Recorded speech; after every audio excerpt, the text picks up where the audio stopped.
सभी को मेरा प्रणाम।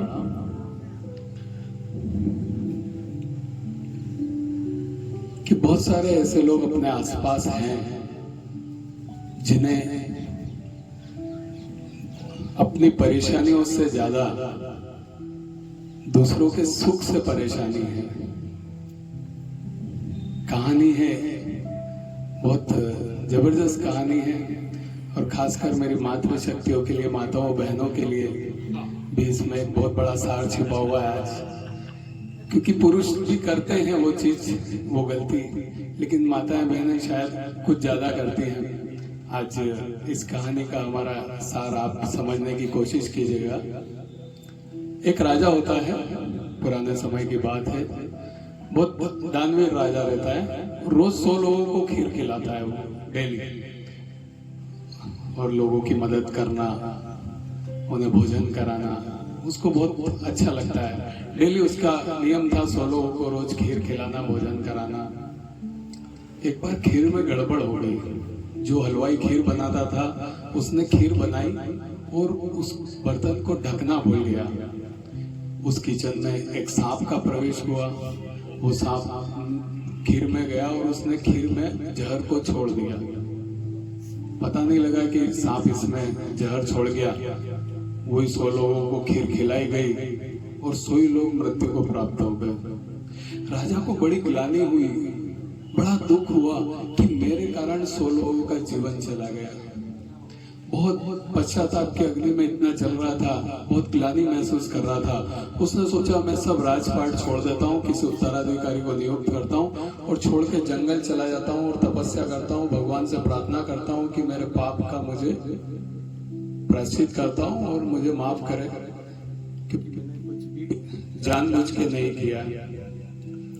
ठीक है, सारा राजपाट वो किसी उत्तराधिकारी को सौंप के जंगल की तरफ निकल जाता है। जंगल जाते जाते बीच में रास्ते में अंधेरा होने लगता है। एक गांव पड़ता है। वो सोचता है इस गांव में कहीं शरण ले लेता हूँ, उसके बाद कल वापस सुबह निकल जाऊंगा। तो वो गांव वालों से पता करता है कि यहाँ पर कोई ऐसा घर है जहाँ पर भक्ति भाव होते हैं, भजन होते हैं, भक्ति होती है। तो गांव वालों ने बताया हाँ, यहाँ पर एक भाई बहन रहते हैं और वो बहुत भक्ति वाले हैं, आप उनके यहाँ जाइए।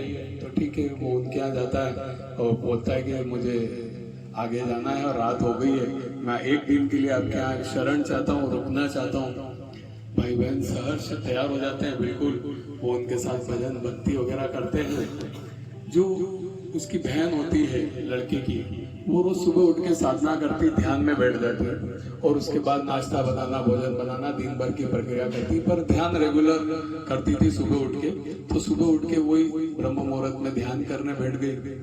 अब भाई देख रहा है उसका ध्यान खत्म ही नहीं हो रहा है। इधर मुसाफिर जो हमारे यहाँ आके रुके, अतिथि रुके, उनको भोजन करवाना, नाश्ता करवाना ताकि वो जाए, वो भी विलम्ब हो रहा था उनको। तो बहुत देर इंतजार किया, उसकी साधना टूटे ही नहीं। बड़ी मुश्किल से बहुत समय बाद उसकी साधना टूटे। तो भाई बहुत नाराज हुआ कि क्या उनको ध्यान नहीं, अपने अतिथि रुके हुए हैं और उनको नाश्ता पानी भोजन कराना है, ये वो। तो बोलती मुझे माफ करना, लेकिन ऊपर मैं जब ध्यान में थी तो ऊपर एक भगवान के यहाँ एक सभा चल रही थी और एक बहुत पेचीदा केस आया था। उस केस के ऊपर ही चर्चा हो रही थी और उसी केस पर बात हो रही थी। तो भाई पूछता है क्या केस था? बोले एक राजा था और उसने 100 लोगों को जहरीली खीर खिला के मार दिया, और राजा भी वो सब सुन रहा। तो बोले अच्छा, तो फिर क्या हुआ?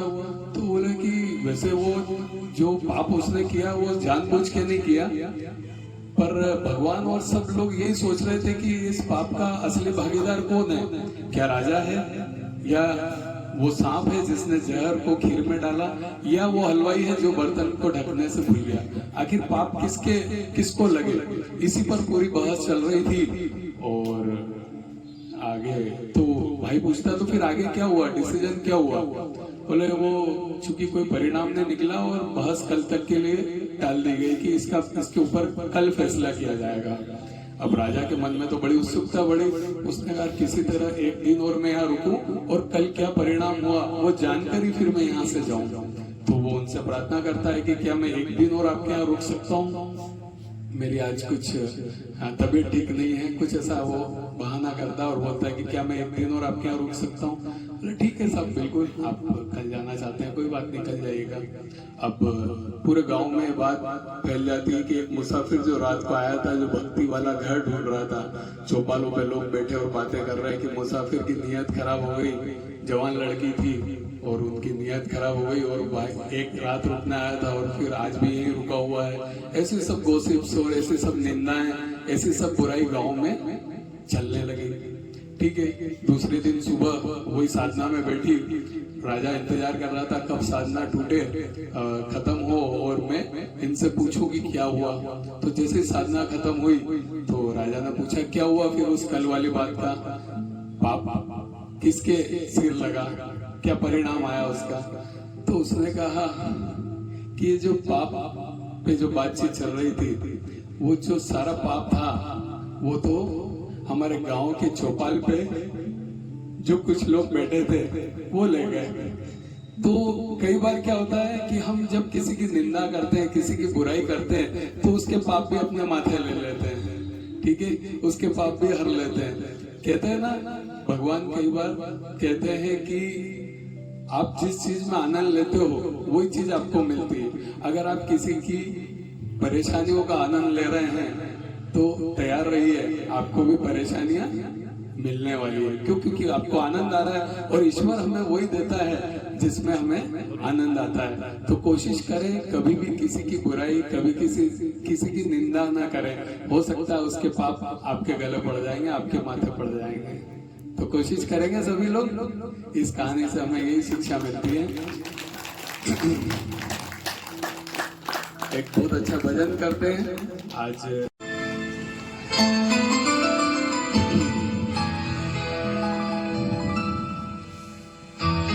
प्रभु पर विश्वास करना है तो उस छोटे बच्चे की तरह कीजिए जिसे हवा में ऊपर उछाला जाता है, तब भी वो रोता नहीं, हंसता है। क्यों? क्योंकि उसे मालूम है कि जिसने मुझे उछाला है वो मुझे संभाल लेगा।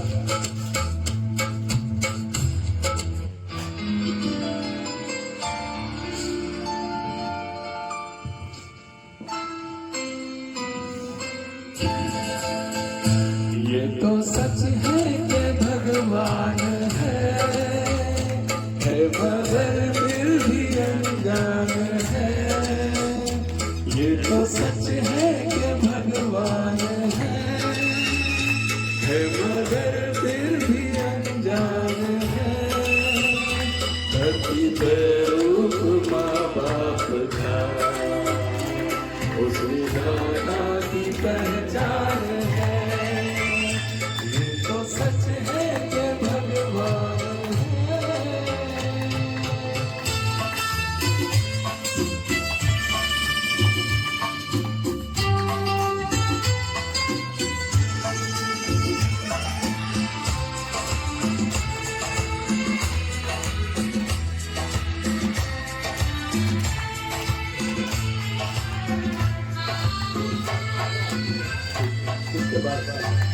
इसके बाद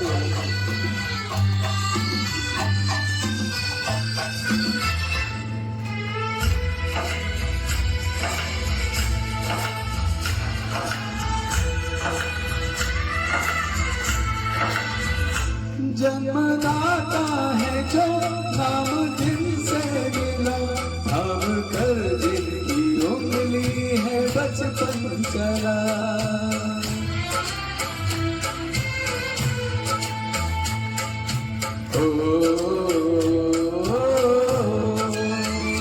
कांधे पर बैठ के जिनके देखा जहाँ, ज्ञान जिनसे मिला क्या बुरा क्या भला।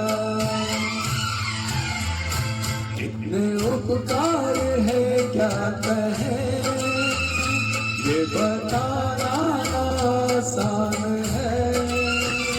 धरती पे रूप माँ बाप का उसी दादा की पहचान है। ये तो सच है कि भगवान है।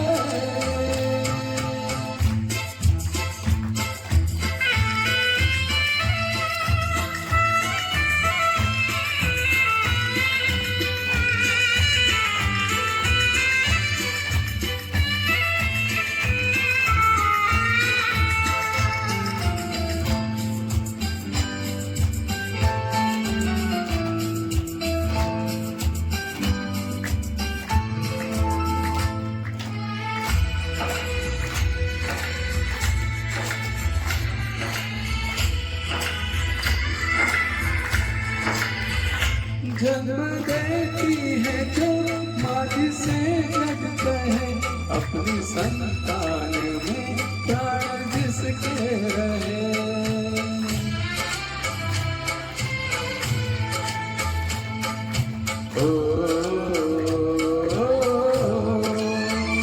लोरिया होठों पर सपने बुनती नजर, नींद जो वार दे हंस के हर दुख सहे।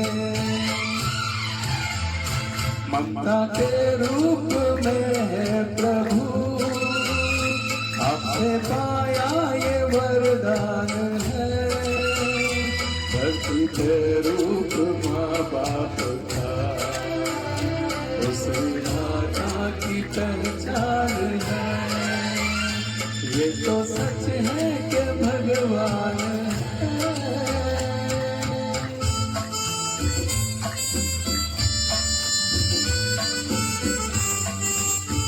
बोलिए अपने अपने माता पिता की जय।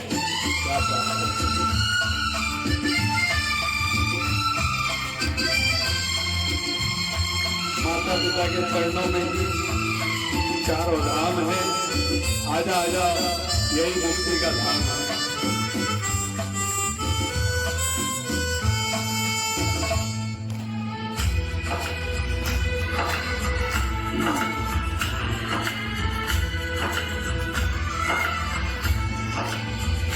आपके ख्वाब हम आज होकर जवां, उस परम शक्ति से करते हैं प्रार्थना।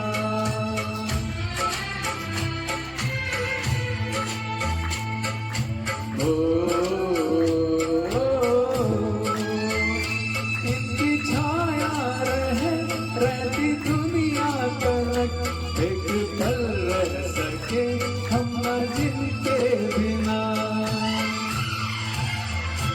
आप दोनों सलामत रहे, सबके दिल में ये अरमान है। धरती पे रूप माँ बाप का, उस विधाता की पहचान है। ये तो सच है कि भगवान है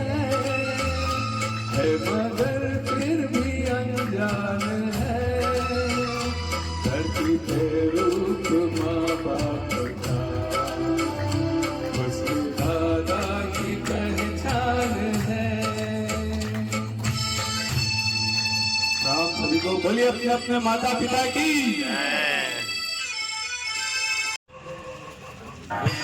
आराम से ही चलना आप।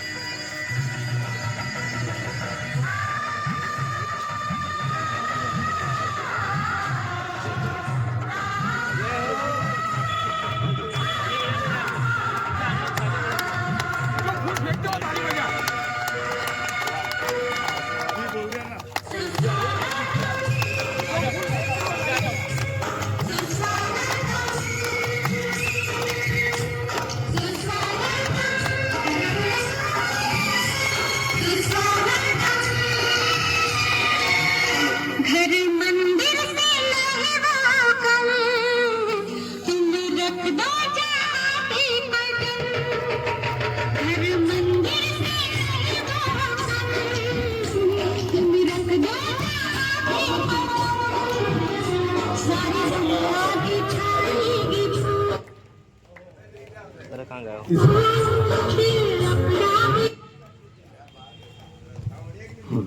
चल प्रणाम साहब।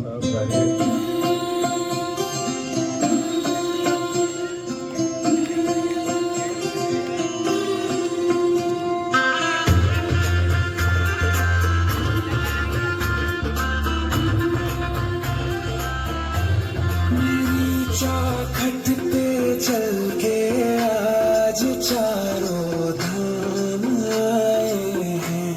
बजाओ ढोल सारथ में मेरे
मैंने बताया आपको हमारे मुख्य अतिथि हमारे बीच की परमानंद योग मित्र मंडल की सहयोगी साथी भी हैं गोपाल जी व्यास। आप समाज सेवी हैं। आपका व्यास विला जो रिसोर्ट जहाँ पर हमारा प्रोग्राम हुआ था आप भी उसके ऑनर हैं और समाज सेवा में आप काफी कार्य करते रहते हैं।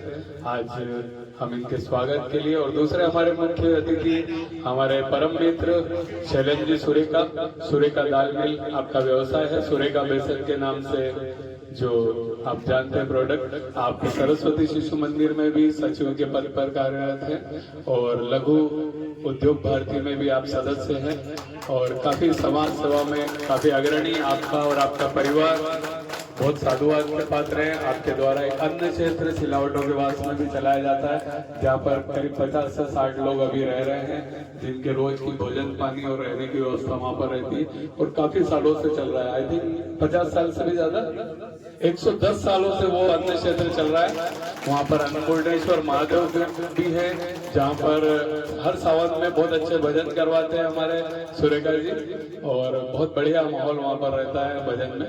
हम भी हमेशा जाने का प्रयास करते हैं उसमें। तो मैं उनके स्वागत के लिए हमारे जितने भी आधार स्तंभ के मित्र हैं जो फाउंडर मेंबर्स हैं जिन्होंने परमानंद जो हमने अभी एक सोशल क्लब स्टार्ट किया वो सभी मित्र आएंगे और वो स्वागत करेंगे हमारे दोनों अतिथियों का। साथ में हमारे भाभी जी भी आए हैं गोपाल जी व्यास की धर्मपत्नी जी। हम उनका भी हार्दिक स्वागत अभिनंदन करते हैं कि आप आए हैं। हमें अच्छा लगा है। हमें आशीर्वाद दिया प्रेम दिया स्नेह दिया।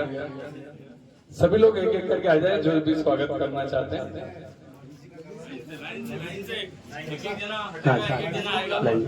एक मैं कर लूं। बहुत बहुत धन्यवाद आपको। आपने हमारा आतिथ्य स्वीकारा। आइए लेडीज की तरफ से भी भाभी जी का स्वागत करेंगे।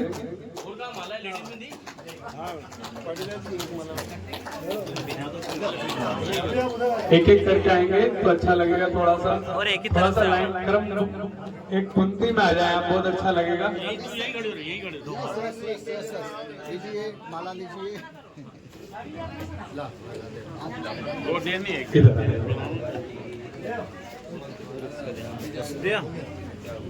एक और देखो तो बटा टती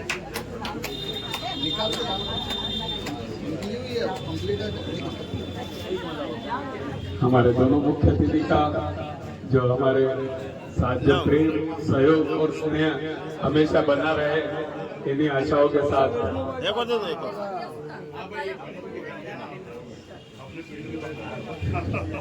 चलो जगह करो। पीछे ये स्टैंड है। एक और अच्छी खबर ये है कि हमने एक ये परम आनंद योग मित्र मंडल तो चल ही रहा है। कल हमने एक परम आनंद सोशल क्लब का भी गठन किया है। उस सोशल क्लब को हमारा बनाने का उद्देश्य यह है कि आज हम कहीं लोग जो आपस में इतने प्रेम और स्नेह से जुड़ गए हैं कि हम चाहते हैं कि कुछ और अच्छी सेवा की गतिविधियां करें, कुछ मानवता के लिए पीड़ित मानवता की सेवा करें, है ना, जरूरतमंद की सेवा करें। तो उसके लिए हमने एक परम आनंद सोशल क्लब बनाया है जिसमें मेरे करीब 30 मित्र ज्वाइन भी हो चुके हैं। उसकी कुछ हमने छोटी सी वार्षिक फीस भी रखी है और हर महीने मीटिंग और बहुत सारी उसकी जानकारी और डिटेल्स है। तो मेरा आप सभी से अनुरोध है कि अपने पैसे का आप अच्छा उपयोग कर सकते हैं, मानव सेवा के इस कार्य में लगा सकते हैं। बहुत कम वार्षिक शुल्क में हमने इस तरह की सेवा की एक्टिविटी को काम करने का एक संकल्प लिया है। तो उसकी डिटेल आप हमसे या अनिल जी बर्मेचा जी से ले सकते हैं। अरे नहीं गिरेंगे। एक बार जोरदार तालियों से हमारा स्वागत करेंगे हमारे मुख्य अतिथियों का जिन्होंने हमारे इस प्रेम को हमारे इस आतिथ्य को स्वीकारा और हमें आशीर्वाद देना है। बहुत बहुत धन्यवाद आपका। अब मैं चाहूंगा दो शब्द हम इनसे सुने, इनके भाव को।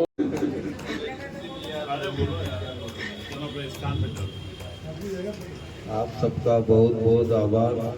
आपने बहुत मान सम्मान दिया और बहुत ही खुशी होती है यहाँ सुबह आकर सभी से मिलकर और सभी जने अपने स्वास्थ्य तन मन को अच्छे से बनाने में लगे हुए हैं। बड़ी प्रसन्नता का विषय है और सबके बहुत अच्छे स्वास्थ्य के और अच्छे मन की कामना करता हूँ कि सब स्वस्थ रहे। 120 साल तक की अपना लेके चले, अपने 120 साल तक स्वस्थ, प्रसन्न और खुशी खुशी अपना जीवन व्यतीत करें। चलिए बहुत बढ़िया, बहुत बहुत धन्यवाद, साधुवाद। तन मन स्वस्थ होगा तो धन तो अपने आप स्वस्थ हो जाएगा। आप सभी वरिष्ठजनों को प्रणाम। मैं आज अपने आप को सौभाग्यशाली मानता हूँ कि मैं आज आप लोगों के बीच में उपस्थित हूँ। ये मेरा सौभाग्य है, मेरा अच्छे कर्म है जो आज प्रातः आप जैसे शुभ मूर्तियों के मुझे दर्शन का सौभाग्य प्राप्त हुआ। कहते हैं कि किसी भी कार्य को करने के लिए एक माध्यम का होना बहुत जरूरी है। बिना माध्यम के आप किसी भी कार्य को सफल नहीं कर पाते। इसी आज के सुंदर कार्यक्रम के लिए आपका जो 120 दिन का अपना जो शिविर चल रहा है, इसके माध्यम बने हमारे पवन भैया से मेरा परिचय बहुत पुराना है, हमारी मित्रता बहुत पुरानी है। हम सुख दुख के साथी हैं।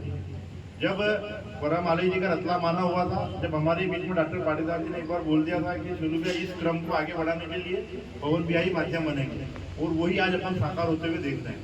मैं पवन भैया का भी हृदय की गहराई से आभार व्यक्त करता हूँ कि इतने सुंदर लोगों को आप चिकित्सा के माध्यम से तो सेवाएं दे रहे हैं, किंतु कहते हैं ना कि सुबह की दोस्ती एक निस्वार्थ दोस्ती होती है। जेब में एक पैसा भी नहीं, ये दोस्ती जीवन भर लंबे समय चलती है। ऐसी दोस्ती के लिए आप प्रेरणा स्रोत बने भैया, और आपके माध्यम से जो कार्य चल रहा है ये लगातार सतत बना रहे, और हम सभी का आपको पूरा सहयोग रहेगा, और आप सभी का प्रेम और स्नेह हमेशा मुझ पर बना रहे। आप लोगों ने इतने सुंदर आयोजन में मुझे बुलाया, मैं आपका हृदय से आभार व्यक्त करता हूँ। मित्रता पे एक, जैसे कि हम बहुत पुराने मित्र हैं, तो मित्रता पे श्री राम जी ने एक बहुत अच्छी बात सुग्रीव जी को कही थी। आज वो बात मैं आपके सामने रखता हूँ, पहले भी रखी है मैंने, कि सुग्रीव जी को श्री राम जी कहते हैं कि अपने हारे हुए मित्र को विजय दिलाने के लिए अगर अपनी प्रिय से प्रिय वस्तु का भी बलिदान करना पड़े तो करना चाहिए, और मित्रता निभाते हुए अगर मुझे पाप कर्म भी भोगना पड़े, पाप कर्मों को करते हुए मुझे नरक भी भोगना पड़े तो मुझे मंजूर है। यही सच्ची मित्रता है और यही मित्रता का आदर्श है।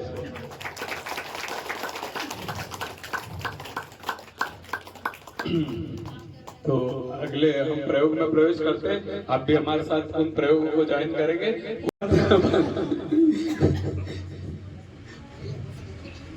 होंगे आज की तारीख में मैं बात करूं तो हम में से कई लोगों के मात्र 25 या 30% फेफड़े काम आ रहे हैं, बाकी 70% तो सुरक्षित रखे पेटी पे ऊपर जाएंगे। वो क्यों? क्योंकि अपन ने कोशिश ही नहीं करी कि वो 70% भी काम करे, है ना। तो हम कोशिश करेंगे कि हम हमारे फेफड़ों का 100% यूज करें, और उसी के लिए ये ब्रीदिंग एक्सरसाइज है। हमारे पूरे फेफड़े खुलेंगे और पूरा फेफड़ों से जो ऑक्सीजन कैरी होगी वो फिर हमारे पूरे शरीर में जाएगी और पूरे शरीर को जागृत करेगा। ठीक है, तो तैयार हैं सभी? चलिए, बहुत बढ़िया।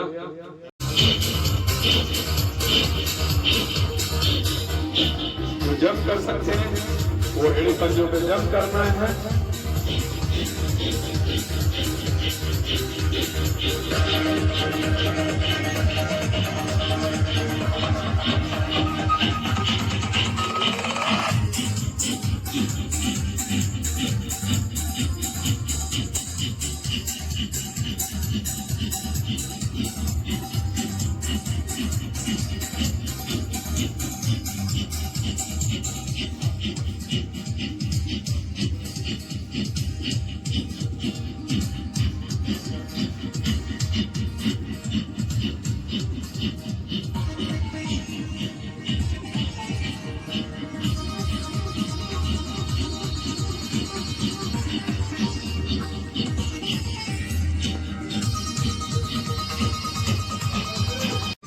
और लंबी गहरी सांस लेंगे और मुंह से गुर्राने की आवाज निकालेंगे। शुरू करेंगे।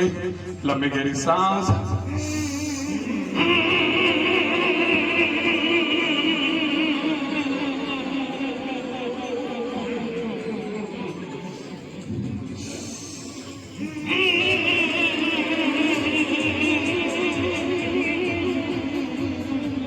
जर्क देंगे। पहले सिर को टैप करेंगे, जितनी तेजी से आप मार सकते हैं सिर में मारिए। इसके बाद हरि गो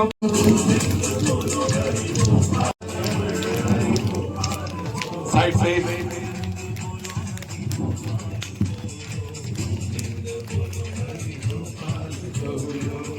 जब भी समय मिले, जब भी मौका मिले, भगवान का सुमिरन, भगवान का नाम लेने से न चुकेंगे। सांस करेंगे, लंबी गहरी सांस लेंगे, पंजों पे आएंगे, सांस को रोक के रखना है। शुरू करेंगे, लंबी गहरी सांस, स्ट्रेच।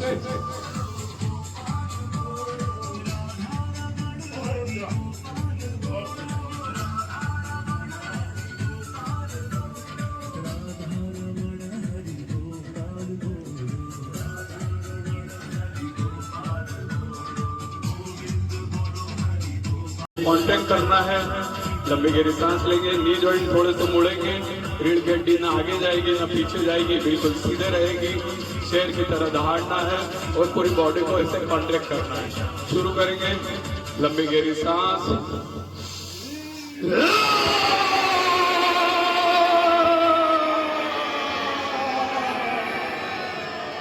दांतों को बीच के करेंगे ताकि आप कॉन्ट्रैक्ट ज्यादा कर पाए बॉडी को।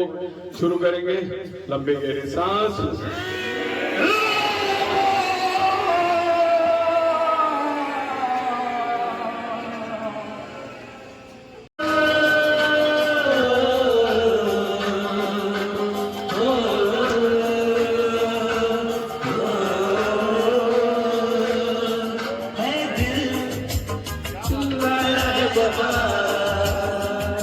अपनों का प्यार क्या कहना। भाई साहब इत्यादि खुशी का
मेरे दिल की ये दुआ है तुम्हें नूर है मेरे बिना हसीना वो दिन कभी ना आए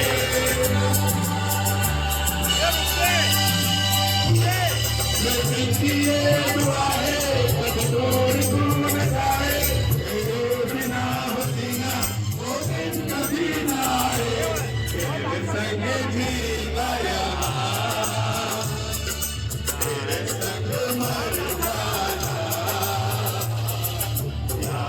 करेगी दुनिया तेरा मेरा बरसाना तेरे जैसा यार कहाँ राजा याद करेगी दुनिया तेरा मेरा बरसाना क्या बात है नहीं बोलोगे यार तो गारंटी है बोलना नहीं पड़ेगा हजारों के साथ साक्षी धीरे नीचे नहीं जाओ चलिए सभी को बहुत धन्यवाद एक दूसरे से कर करते हैं प्यार हम एक दूसरे के लिए बेकरार हम एक दूसरे के वास्ते मरना पड़े तो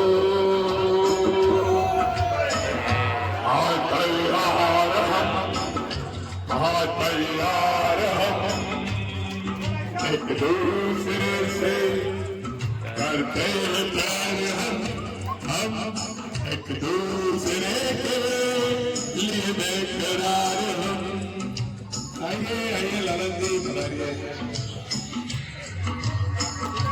आइए आइए एक दूसरे से करते हैं प्यार हम एक दूसरे के